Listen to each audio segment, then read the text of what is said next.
izin bertanya Mas untuk screening saham bagaimana caranya? Karena kan kita tuh banyak banget nih Mas TH saham di bursa kita Ya. sekarang udah 700 lebih. Nah, selama ini pengalaman Mas TH untuk screening saham sampai bisa mau menghitung valuasinya itu dari mana dulu nih langkahnya gitu? Nah, sebenarnya begini, saya kadang-kala malah balik bertanya gitu seperti itu. Kalau kita tidak melakukan screening saham, kalau kita tidak membaca laporan keuangan, lalu kerjaan kita sebagai investor ngapain? Sebenarnya gitu loh. Apakah ngeliatin saham dari pagi sampai sore? Itu bukan kerjaan investor. Iya. Itu kerjaan pemula. Seperti itu. Saya juga sama dulu. Waktu pemula seperti itu kerjaannya. Screening saham itu kita nggak pakai alat-alat atau software apapun. Jadi bisa dibilang secara manual, ya meskipun saya punya tim sih ya. Jadi saya tidak mengerjakannya sendiri. Saya dibantu sama asisten seperti itu. Tapi sebenarnya tidak sesulit itu dan juga tidak butuh waktu selama itu. Ya. Laporan keuangan itu kan pada intinya cuma satu. Kita harus tahu ini perusahaannya untung atau tidak. Tidak. Dan untuk lihat perusahaannya untung atau tidak, ya langsung saja ke bagian laba bersih. Seperti itu. Jangan lihat RTI, jangan lihat data-data yang katakanlah sudah udah jadi seperti itu. Selalu biasakan baca laporan keuangan karena seringkali ada data-data yang tidak tampil di software-software. Jadi kita harus lihat selalu sumber pertama seperti itu. Nah, tapi ya itu, begitu kita lihat laporan keuangan, begitu kita laba bersihnya, oh labanya kecil nih, atau labanya turun, atau perusahaannya rugi. Lalu kita lihat laporan tahunannya, ternyata dalam 5 tahun terakhir dia memang jelek, rugi terus, seperti itu. Ya sudah, selesai analisanya. Hanya beberapa detik saja. Seperti itu. Jadi betul, ada 700.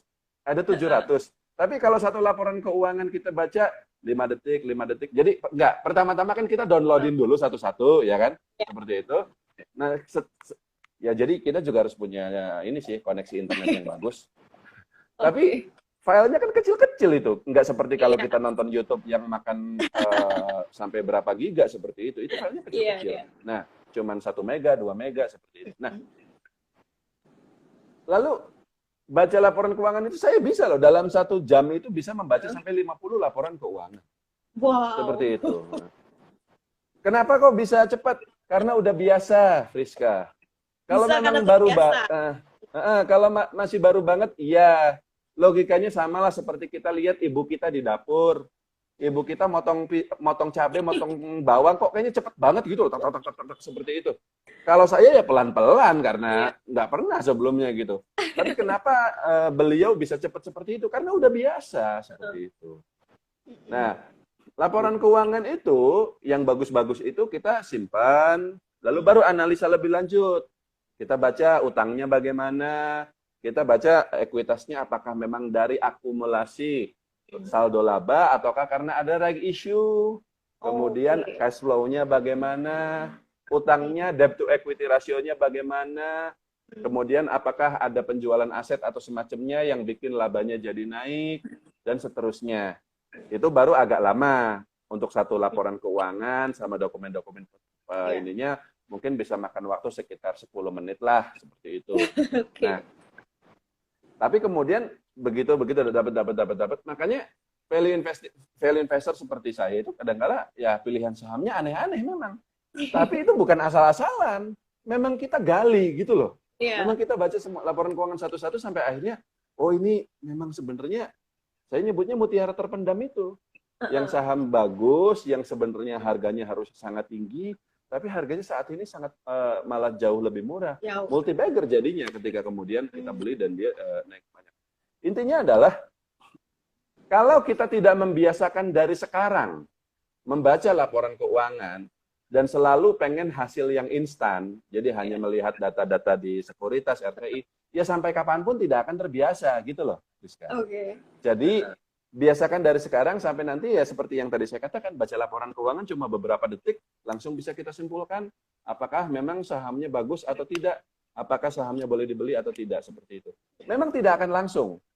Memang pada awal-awal baca 700-an emiten itu akan butuh waktu cukup lama seperti itu.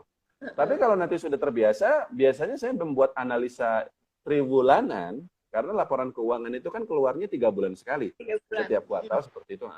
Itu nggak nyampe 1 minggu. Nggak nyampe 1 minggu.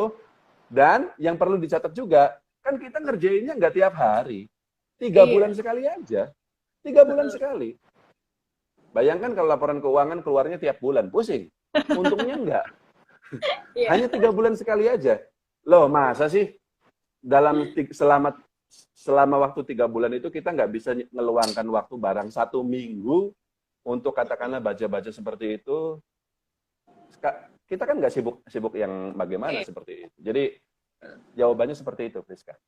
Oke, wah ini mencerahkan banget nih jawabannya. Memang bisa karena terbiasa. Awal-awal mungkin kita pemula, banyak pemula, aduh baca laporan keuangan tuh tebel, lama, segala macem. Ya memang awalnya semua juga seperti itu. Dulu Mas Teh juga pasti merasakan perasaan sama juga.